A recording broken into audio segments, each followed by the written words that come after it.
সম্মানিত খামারি ও কৃষক ভাই ও বোনেরা, আসসালামু আলাইকুম। আপনারা যে যেখান থেকে দেশ কিংবা প্রবাস থেকে কাছে কিংবা দূরে যে যেখান থেকে আমার এই ভিডিওটি দেখতে পাচ্ছেন, আমি সবাইকে জানাই গ্রামের গল্প চ্যানেলের পক্ষ থেকে আন্তরিক শুভেচ্ছা এবং অভিনন্দন। আজকে আসলাম একটি ঘাসের চারা নিয়ে আপনাদেরকে দেখানোর জন্য যে কোন ঘাসের চারা কিভাবে কখন রোপণ করতে হয়।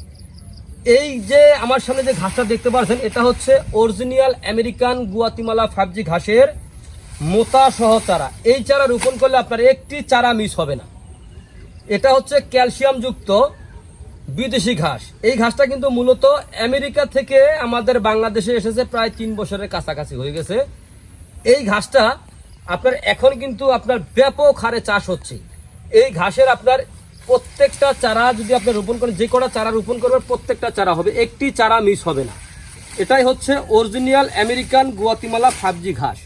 এই ঘাসে দেখা যায় আপনার রস, অনেক রস হয়ে থাকে এই আমেরিকান গুয়াতিমালা 5G ঘাসে। এই ঘাসটা আপনার যে কোনো মৌসুমে রোপণ করা যায়, শীত আর বর্ষা নাই। এই ঘাসটা দেখা যায় অন্যান্য ঘাস দেখা যায় শীতের সময় কিন্তু কম হয়, আর এই ঘাসটা কিন্তু শীতের সময়ও হয়ে থাকে। কিন্তু সামনে কিন্তু আপনার শীতের সিজন কিন্তু কয়েক মাস পরে কিন্তু আবার শীত কিন্তু অলরেডি চলে আসতেছে।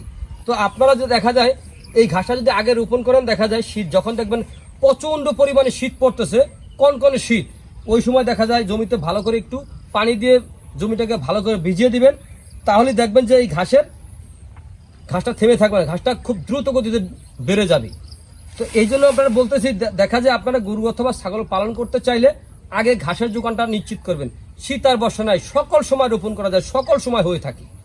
তো এই জন্য এই ঘাসটার এতটাই জনপ্রিয়তা এই ঘাসের, এই আমেরিকান গুয়াতিমালা 5G ঘাসের।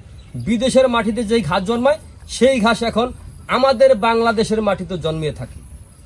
এই ঘাসে পাতা বেশি, রসালো ঘাস। এই ঘাস খাওয়াতে কোনো প্রকার মেশিনের প্রয়োজন হয় না। এটা যদি আপনি গরুর সামনে দেন, এই মোতা সহ শিকড় সহ খেয়ে ফেলবে গরু, এত পরিমাণে খায়। তো প্রিয় বন্ধুরা, আমি বলবো আপনারা গরু অথবা ছাগলের খামার গড়তে চাইলে আগে ঘাস চাষ করবেন। ঘাস ছাড়া গরু ছাগলের খামার কখনই আপনারা উদ্যোগ নেবেন না। আগে ঘাসের যোগানটা শতভাগ নিশ্চিত করবেন। খামার গড়ার যদি আপনার পরিকল্পনা করেন, তাহলে আগে ঘাস চাষ করবেন, তারপরে খামার করবেন। তো প্রিয় বন্ধুরা, আপনাদের কাছে যদি আমার এই ভিডিওটি ভালো লেগে থাকে, তাহলে আমার চ্যানেলটিকে সাবস্ক্রাইব করে পাশে থাকবেন।